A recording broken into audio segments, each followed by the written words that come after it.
Hello viewer, எல்லாருக்கும் ஒரு பேர் உண்டு. ஆனால் எனக்கு மட்டும் சாவு புள்ள பெற்றுக்கிறவ அப்படின்னு ஒரு பேர். ஏன்னா எனக்கு ஃபஸ்ட்டு குழந்த சீமந்தம் பண்ணி இறந்துடுச்சு. 8 மாத குழந்த இறந்துடுச்சு. 6 மாதத்துல அபார்ஷன் ஆகிடுச்சு. இதெல்லாம் பார்த்து ஊரே ஏளனமாக பண்ணோம். என் மாமியார் நாத்தனார் உள்பட.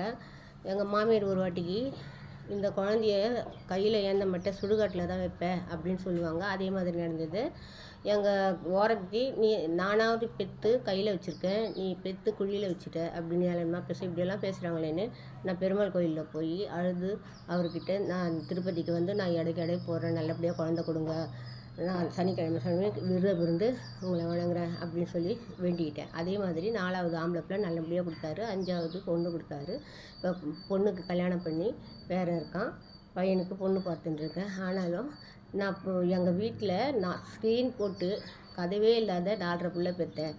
ஆனால் அதனால் பையனுக்கு இப்போ லேட்டாக கல்யாணம் பண்ணாலும் பரவாயில்லடா, முதல்ல வீடை கட்டி எனக்கு வந்த நிலமை என் மருமகளுக்கு வரக்கூடாது அப்படின்ட்டு நான் 2 மாடி அவனை கட்ட வச்சு சம்பாதிச்சு அவனை கட்ட வச்சுருக்கேன். இப்போது என் மருமகளுக்கு எந்த ஒரு குறை இல்லாத வீடு வாசல் வச்சு எனக்கு வந்த நிலமை அவளுக்கு வரக்கூடாதுன்னுட்டு அந்த ஆனால் கடவுள் அதே மாதிரி எனக்கு வீடு வசதிலாம் கொடுத்தாரு. ஆனாலும் அவர் செஞ்ச உதவிக்கு நான் நன்றி மறவாத இன்றைக்கும் நான் பெருமாளை வணங்கிட்டு இருக்கேன் சனிக்கிழமை தோறும். ஆனால் ஊரில் இருக்கிறவங்களுக்கு ரொம்ப பொறாமை, பெருமாள் நம்மளுக்கு செய்யலையே அப்படின்ட்டு.